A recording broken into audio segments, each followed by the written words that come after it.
Mr. Speaker, can I begin by joining in the very appropriate tributes that have been paid to both the late Jamie Cann and Sir Ray Powell, both of whom were respected members in all quarters, by all quarters of this House, and we pass on our best wishes on behalf of the Liberal Democrats to their families and relatives and loved ones.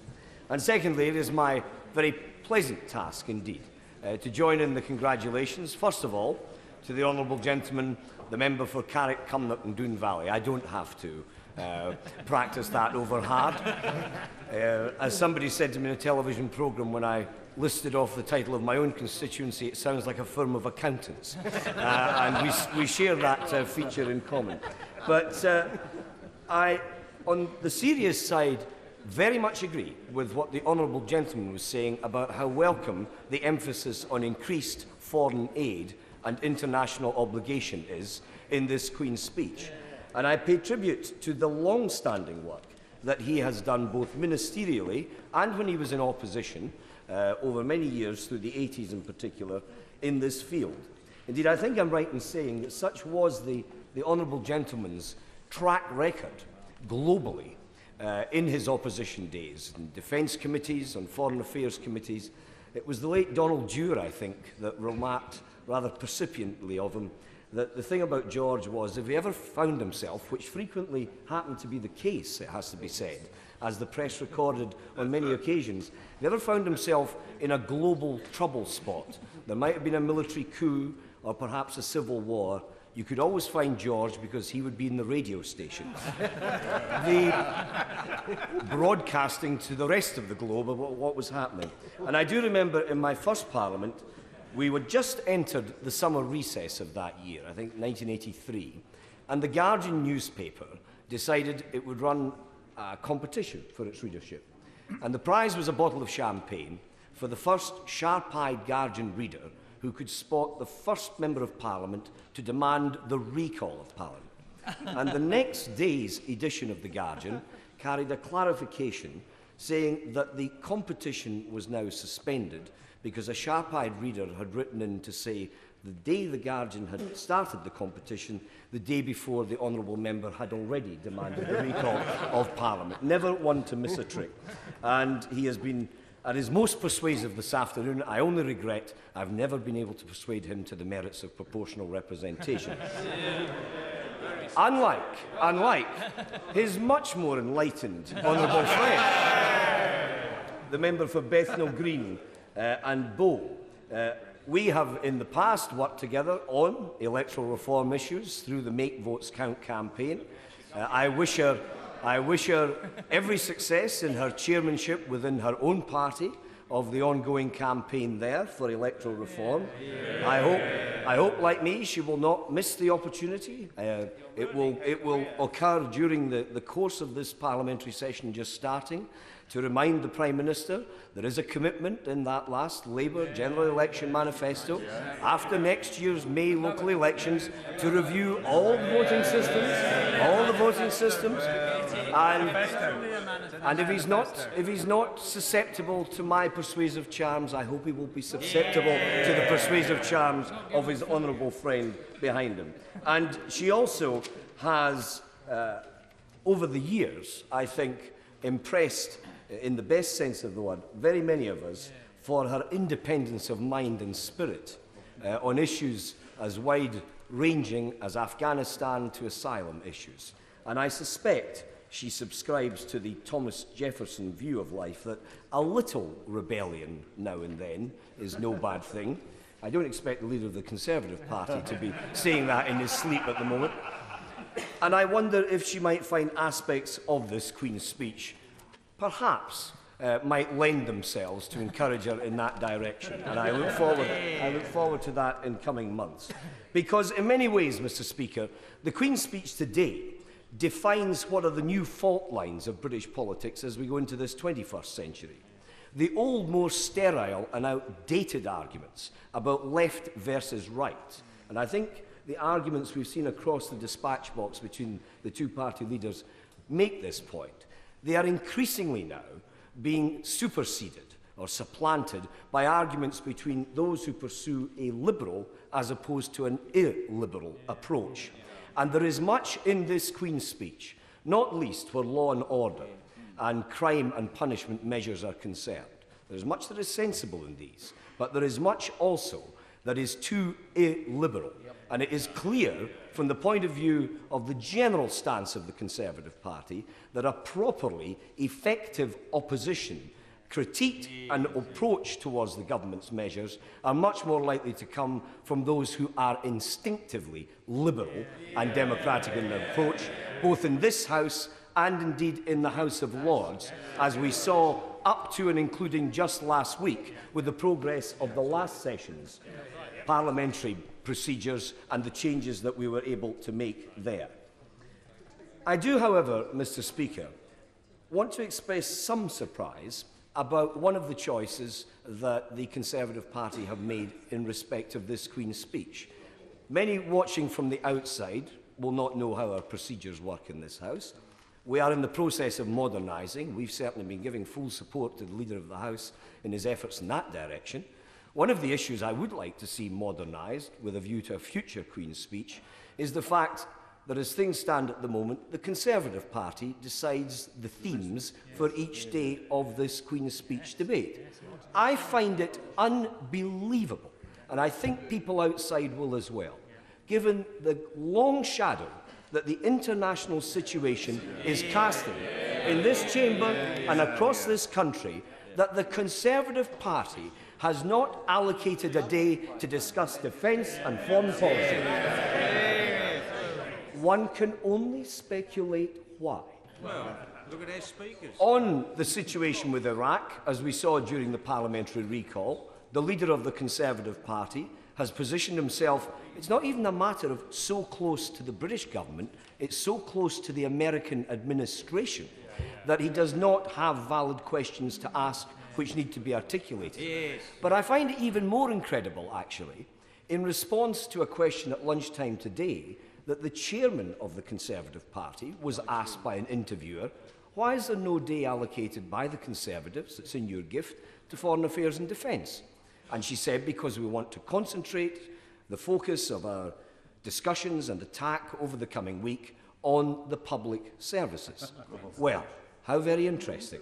Because the leader of the Conservative Party, who made his name in this House as a principled and a consistent Maastricht rebel, on becoming leader of his party, what was the big initiative that he launched on the new Conservative approach to the public services?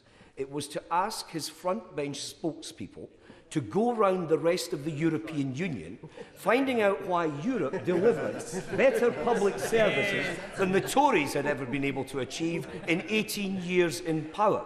So I would have thought that a debate focusing on all the benefits that he now believes can flow from continental experience for the reformed approach the Conservatives are taking to the public services would have mitigated all the more in having a day looking at matters European as well as matters on a broader field. And I think it says it all that the quiet man approach is increasingly on the domestic agenda as well as the international agenda becoming the silent man approach. And of course, we welcome the fact that on matters European, the government, again, rightly, pay tribute to the fact that enlargement remains the big goal, a view that we very much share, although going back to the exchanges of a couple of weeks ago after the last summit, again we would have to enter the reservation, and I think the Prime Minister and the Foreign Secretary and the Chancellor would all agree with this, that Europe, despite the agreement as such that has been reached up until 2006, is going to have to revisit the common agricultural policy if it wants to be serious about making a success of enlargement itself. And we hear nothing positive from the Conservatives on that issue whatsoever, because they have nothing to contribute to that debate.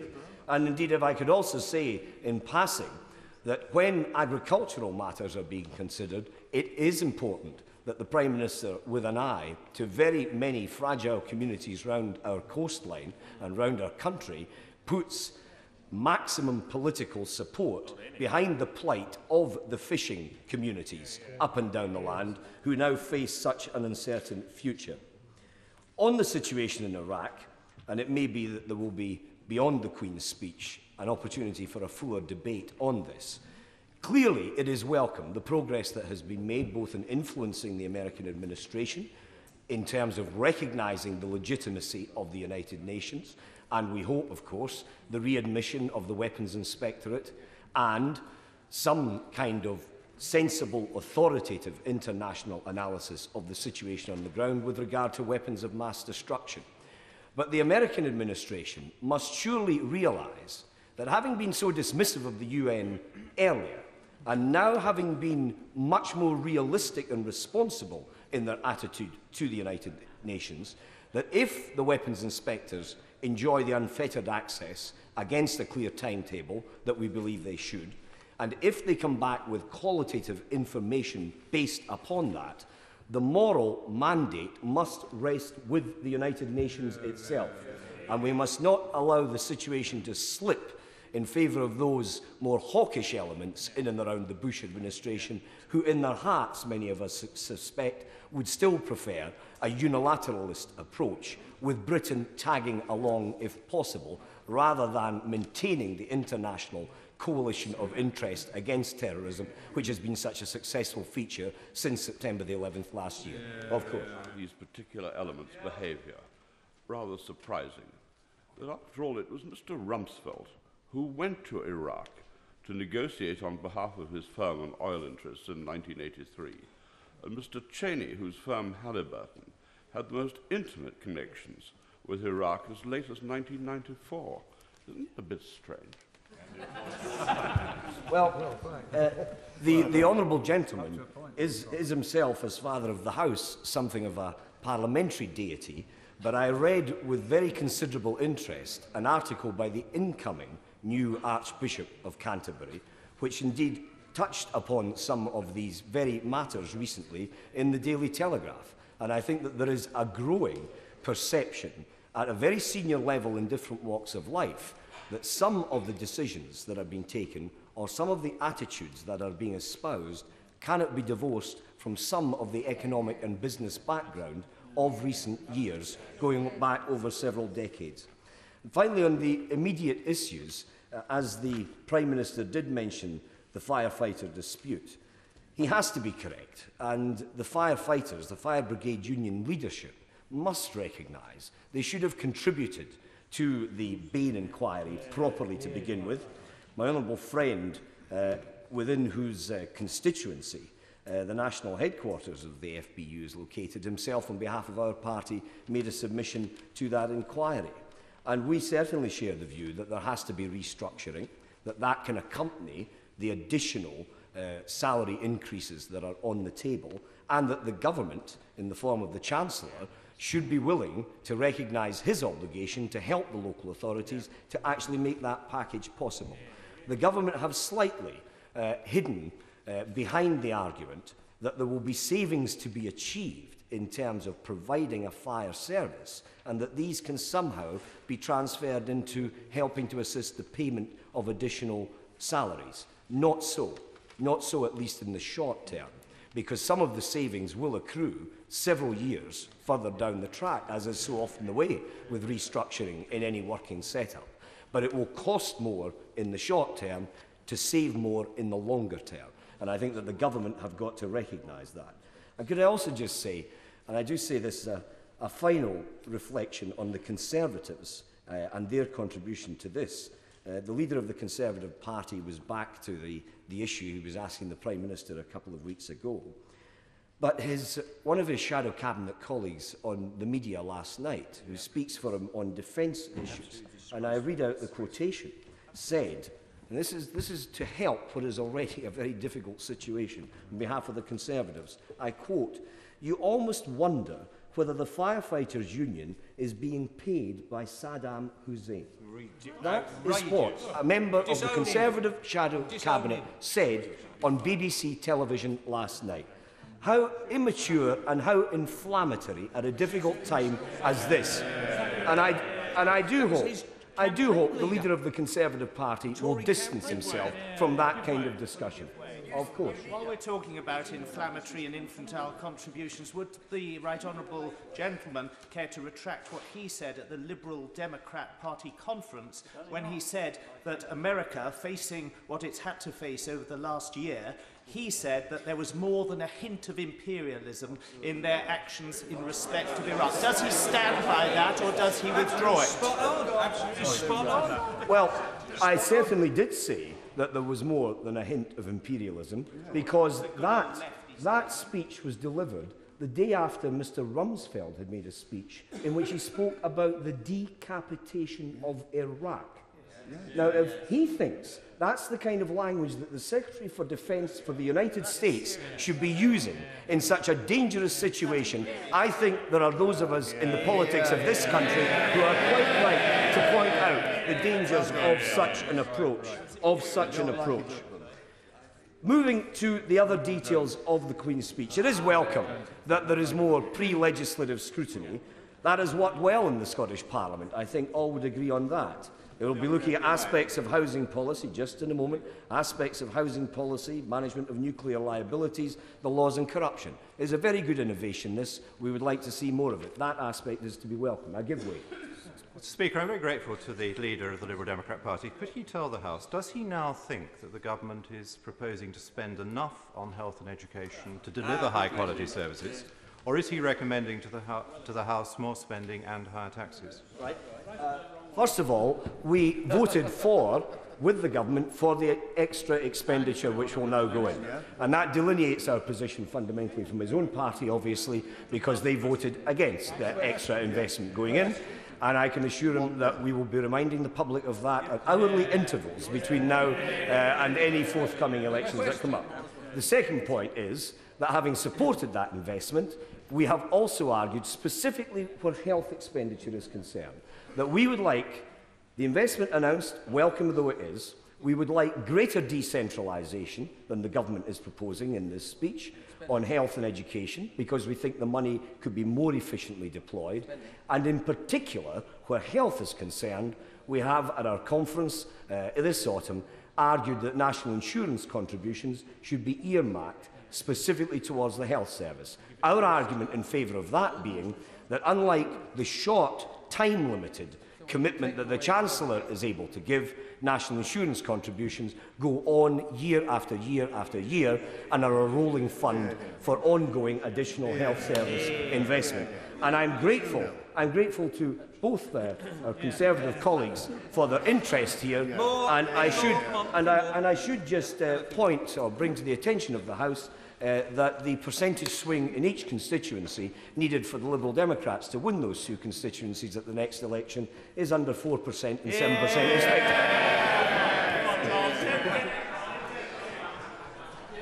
Thank you, Speaker. On the issue of funding for the public services, can he clarify his party's position on one thing for me?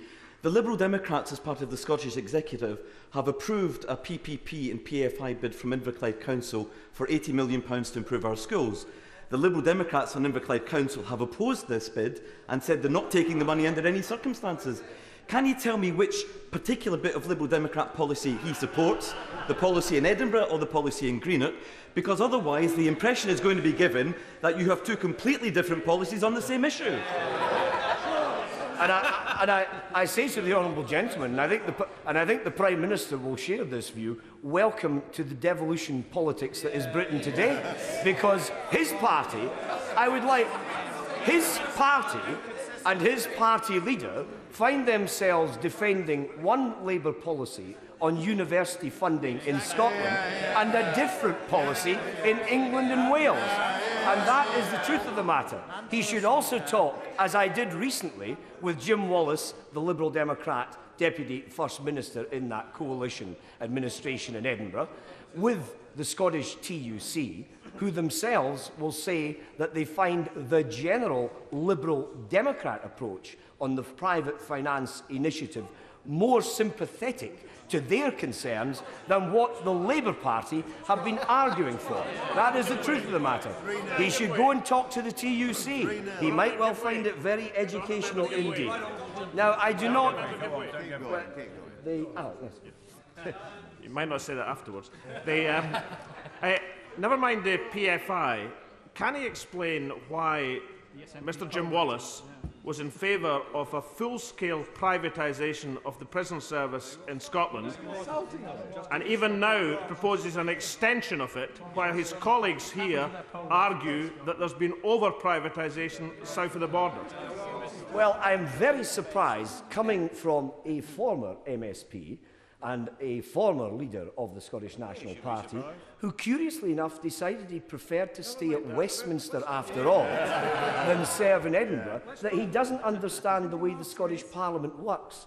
Unlike Westminster, consultation actually means something. And when the executive go out to consult and the Parliament has a vote, lo and behold, ministers have to pay some attention. Now, wouldn't that be a novel approach in the House? Wouldn't it indeed? So his facts are quite simply wrong.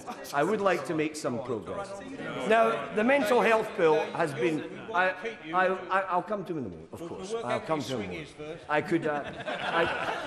could not let down someone who's displayed such magnificent principle in recent times.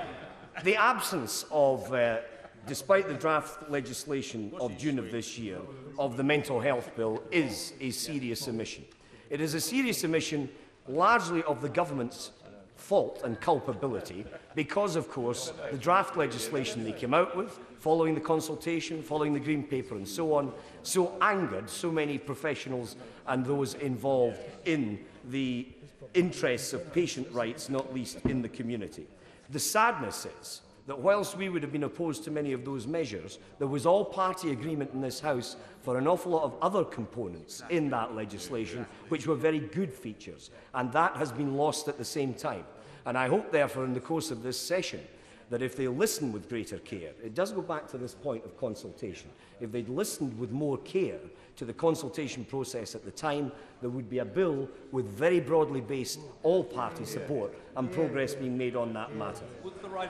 Of course, I'll now give way. I'm extremely grateful to the right honourable gentleman for giving way. Given that advances in medical science on the one hand, in inevitable limits on the availability of public resources on the other, mean that whenever we in this country create a new cure, we also create a new queue.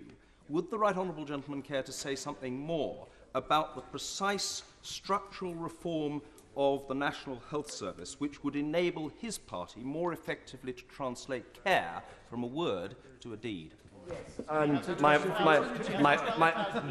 honourable friend, the member for Oxford Western Abingdon, will have more time at his disposal than I have this afternoon.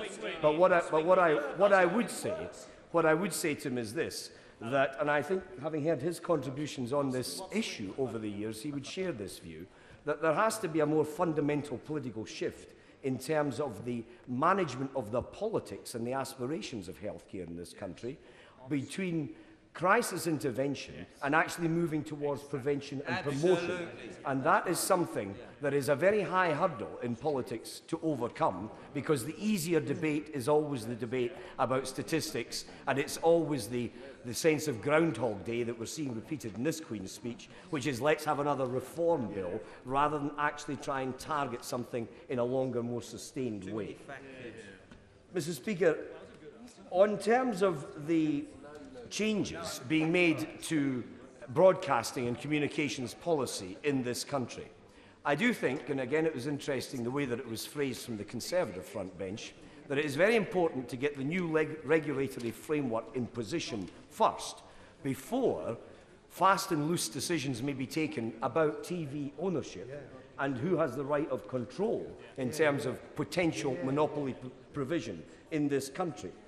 Equally, it is welcome that in this Queen's speech there is at last a piece of environmental legislation, not mentioned at all by either of the two parties in this debate so far. That is welcome in terms of abstraction policy and the prevention of abuse, in terms of licences for water management. But my honourable friend is so right, there is a major missing factor where company pension policy is concerned, and indeed somewhat allied to that, where the expected DTI bill on corporate behaviour and company reform and corporate responsibility, not least where the banking sector can be easily accused of manipulating the clearing system. There was high hopes that this would feature as one of the things the government wanted to deal with, but unfortunately they have not done so. So there is still too much centralisation in too many of our public services, although obviously we welcome the one significant piece of decentralisation, which is the bill to enable more regionalism with elected authorities across England as a whole. Finally, Mr. Speaker, on the crime measures, in a joint statement earlier today, after the Queen's speech, the Bar Council, Liberty, Legal Action Group, the Criminal Bar Association described many of these measures, and I quote, as misguided. They said it could send more people to jail. And they went on and they made the central point that I think we're going to hear in this House and in the House of Lords again and again. The idea that reducing the rights of defendants benefits the victims of crime is fundamentally flawed. And that is the fundamental issue of philosophical principle and policy distinction between ourselves and the government on these matters. The making available of previous convictions in a court, that is a trial on your past. Double jeopardy. What impact will that have on juries when they know that the Director of Public Prosecutions and the Court of Appeal have already sent something back? That is bound to have an influence on the way in which they look at that issue. And equally, the Pandora's box, potentially, if this is allowed to be retrospective in its nature, has got profound consequences for the future administration of justice in this country. We welcome the move to bring together magistrates and Crown courts, but we do need more lay magistrates, and we certainly need more local courts. There has been too much regression in that respect over recent years, which many of us have experienced at constituency and regional level. And finally, a lot of these antisocial measures do strike one as gimmickry. Some have been tried out, and we've never seen the proper results published of the pilot schemes and what assessment was made. Some have never been tried out because, frankly, they've not been worth trying out because they do not equate with common sense and they're not worth pursuing.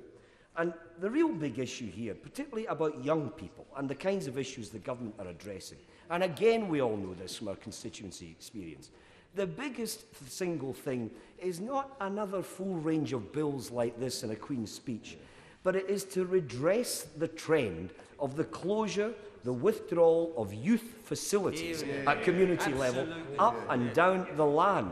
That is what is engendering the situation all too much, not punitive measures which are only, at the end of the day, applying a poop scoop to a problem that is already out of control.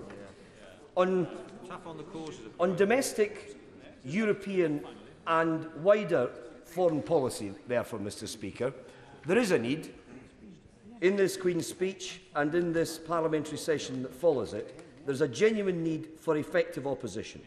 I think parliamentary democracy requires it. I think the country needs it. And I think on this side of the House, the Liberal Democrats are determined and best situated to provide it.